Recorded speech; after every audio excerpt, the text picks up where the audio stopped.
Chapter 1.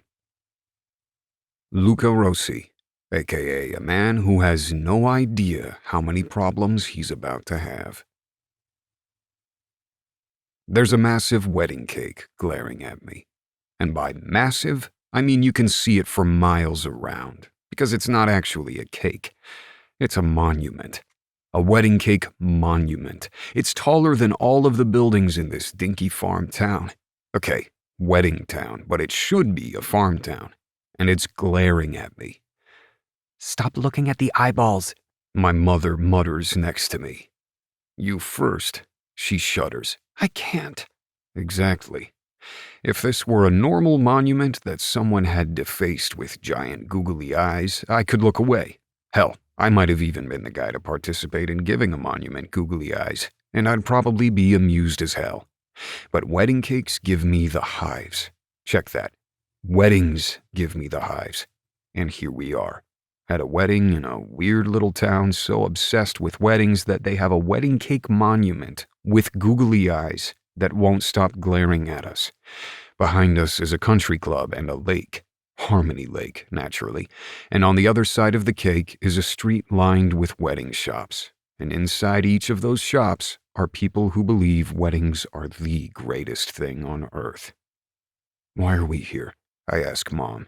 "Guilt, Luca. We're here because of guilt." Ah, right. Be glad Jerry insisted on a Monday wedding during your all-star break so you could make it, or I would have had to be here alone in the middle of their festival. Now we're shuddering in unison.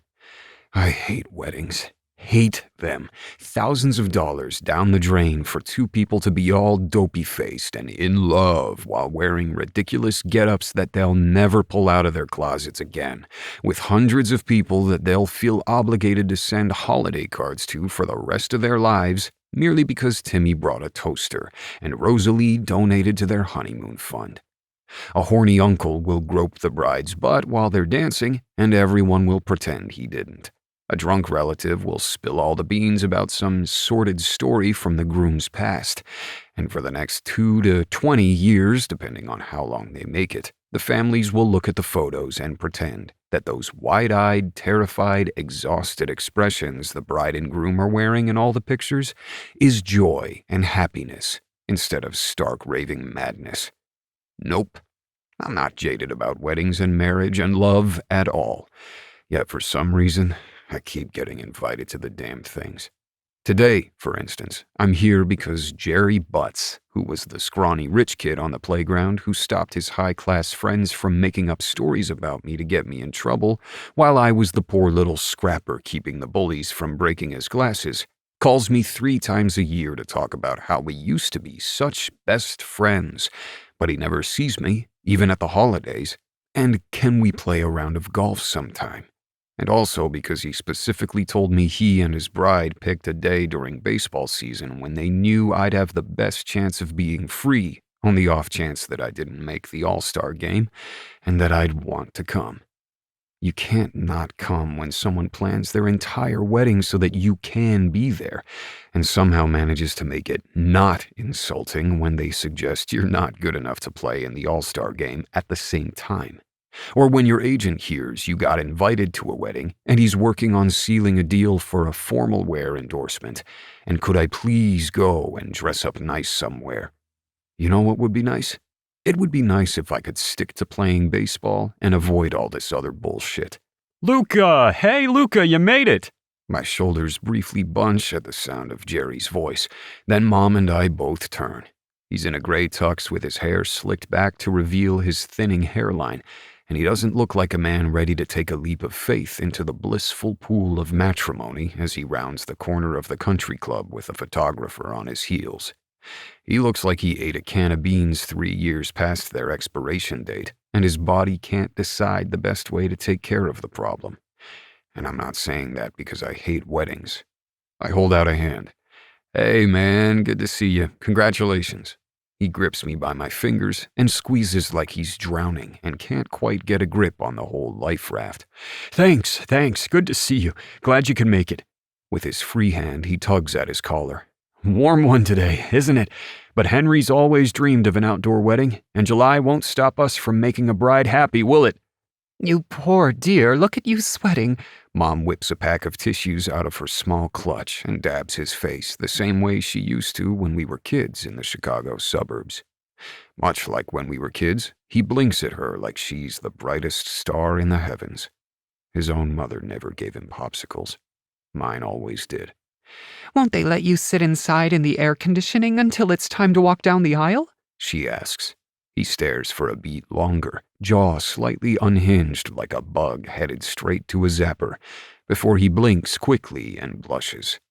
Blushes? No, surely he's not blushing. Weather's hot, that's all. Pictures, he stammers. None with the bride before the wedding, but me before the wedding. Wow, that cake has eyes. That cake didn't have eyes last night, but it has eyes today.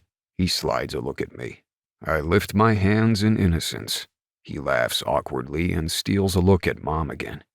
Is it weird here, or is it the wedding cake? Mom seems to be wondering the same thing. She gently clears her throat and slides her sunglasses down from the top of her head to cover her eyes. It'll make for memorable pictures. Memorable, yeah. Did you see my parents? They're down at the lake, fretting. Everyone frets. Did you know everyone frets? But it's a wedding, of course they do. His laughter comes out high-pitched and panicked. And I'm glad I'm already wearing sunglasses. Luca, how about them fireballs? Good season for a team that almost got sent back to the minors last year. Guess that's you playing for them, huh? It's all of us. You doing okay, Jerry? Need a drink or something? Is it too early for a Long Island? He snort laughs, tugs his collar, and gazes at Mom once more. She gingerly tucks the sweaty tissue back into her clutch and takes a half step back. We should go find our seats and stop distracting you from your groomsly duties. No, you're not. Wait. He looks between us, his pupils dilating more, his chest practically convulsing because he's breathing so fast. Can we talk for a minute, privately? Dread slogs through my veins. Mom and I share a look, and even with both of us in sunglasses, I know she's thinking the same thing I am. We should run. Fake coming down with temporary insanity, go jump in that lake behind the country club, streak through the small crowds of guests gathered as everyone waits for the ushers. Something, anything other than going somewhere to talk to Jerry privately.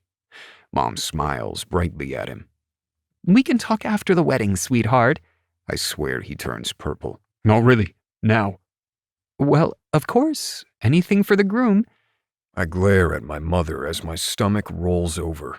She glares back like she's saying, "You're the one who insisted he was your best friend for all those years." And yeah, you can feel the glare through the dark lenses, because it's that kind of glare. This way. He tugs on my arm, and Mom and I hustle after him as he leads us around the corner of the country club, inside the chilly entrance, and then shoves us into the coat closet. Mom lifts her glasses. Well, this is lovely. Since it's the peak of summer and there aren't any coats hanging in here, save for a lone fur number that's dangling like it's about to fall off the hanger, there's almost enough room for all three of us. But there's not enough room for the body odor, especially as Jerry leans closer. Remember when you left Emily? My stomach bottoms out, and my skin breaks out in goosebumps while a surge of heat floods my veins and makes my face go hotter than the sun. Voices from somewhere outside the closet drift in, and I wish I was with that group, whoever they are, instead of in here. Mom shoves me out of the way. Jerry, sweetheart, that's not what you want to think about on your wedding day. He peers around her, and is he sniffing my mother? But it made me think. You remember that Thanksgiving after when we hit the course for 18 and you said love is something people say they're in so they can manipulate each other?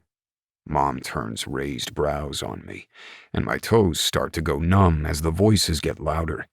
Is that door made of paper? Jerry, shh, I was talking about people richer, more famous, and in better shape than you. Hell, I can't say that to a guy on his wedding day, no matter how much I hate these damn rituals. Not that it matters what I say. He's rambling and getting louder, and he's raking his hands through his hair and making it stand on end. And why didn't his photographer tell him he still has a piece of toilet paper stuck to his chin where he clearly nicked himself while shaving? It's like every time my mother says she loves me, I know I just know she's only saying it because she has to. And then I think about Henry and her cat, and the way she loves Buffy the Vampire Slayer even though it's, like, old, and her weird glittery tea mugs, and about how some days she forgets to shower and— Come on, man, you know you wouldn't be here if you didn't have real love with her. Do I? I don't know if I love her that way. But you'd know, wouldn't you? How do you know? Christ on a manicotti, he's going to make me spew lies. I hate lies. I hate lies almost as much as I hate weddings, but I stay neutral. I don't encourage or discourage people from getting married. Bad press if you do, plus who the hell am I to punch a hole in someone's fairy tale? Live and let live. I speak quietly in the hopes that he'll follow my lead. You just know. Even my mother winces. He shakes his head. I don't know, though. I don't. Love's this thing that people want to have so badly that they lie to themselves and say they're in it when what they really want is to know there's someone who has to have sex with them every day for the rest of their lives, or someone who'll make sure the bills get paid, or someone to harp on because they want to be in control. Love's not real.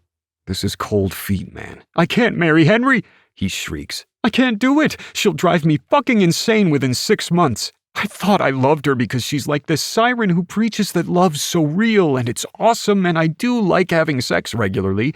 And I thought I felt it, but it was all what I wanted to feel and not what I feel at all. Jerry, shh, quiet, man. Do you regret it? That's what I need to know. If you had to do it over again, would you have gone through with the wedding? I squeeze my eyes shut. This is not the time and place to answer that question. That's what I thought. Ever since I put a ring on it, I've been wearing a noose, too. And not a noose around my neck, it's like a noose around my balls. It doesn't feel good. I realized I can't marry Henry, and for the first time in weeks, I can breathe without my nuts choking. There's a gasp outside the door, and Jerry goes as white as the damn monument outside. Minus the black, googly eyes, of course. That's her, he whispers. Oh God, that's her. Hide me. Save me. Protect me. The door wrenches open, and gaping at us in the doorway is a fresh-faced woman wearing a button-down flannel shirt that would make her look like she's planning to go cut down a few trees if it weren't for the hoop skirt covered by a plastic trash bag hanging off her hips and the rollers standing tall in her brown hair. Jerry tries to hide behind me, which doesn't work. I'm not a wall, and there's not enough space in here. Jerry, the bride's eyebrows crease. this isn't. You're not. Oh God, you are. I heard you and I thought you were talking in metaphors about seeing your cousins, but you were talking about leaving me. I'm sorry, Henry. His voice is muffled. It's not you, it's me. I have a crush on Luca's mom. What? Yeah, that was me and my mom together. It's true, he says. I've had a crush on Morgan for years. I'm sorry, Luca, but I don't call you because I like you. I call you because I like your mom.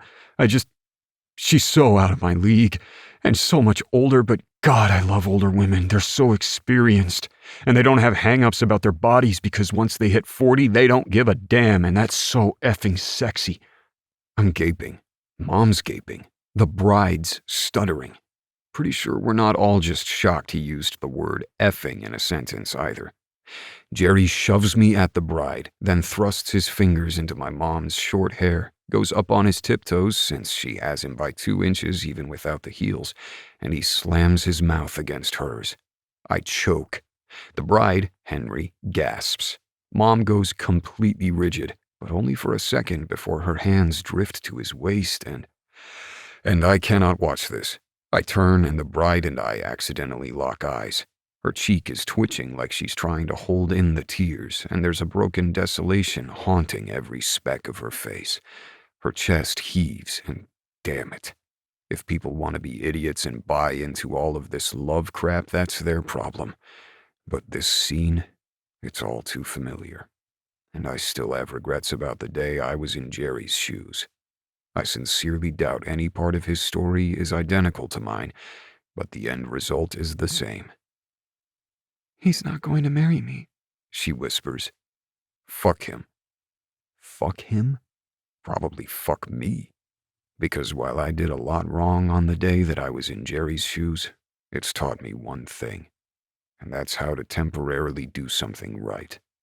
Come on, let's go get you drunk.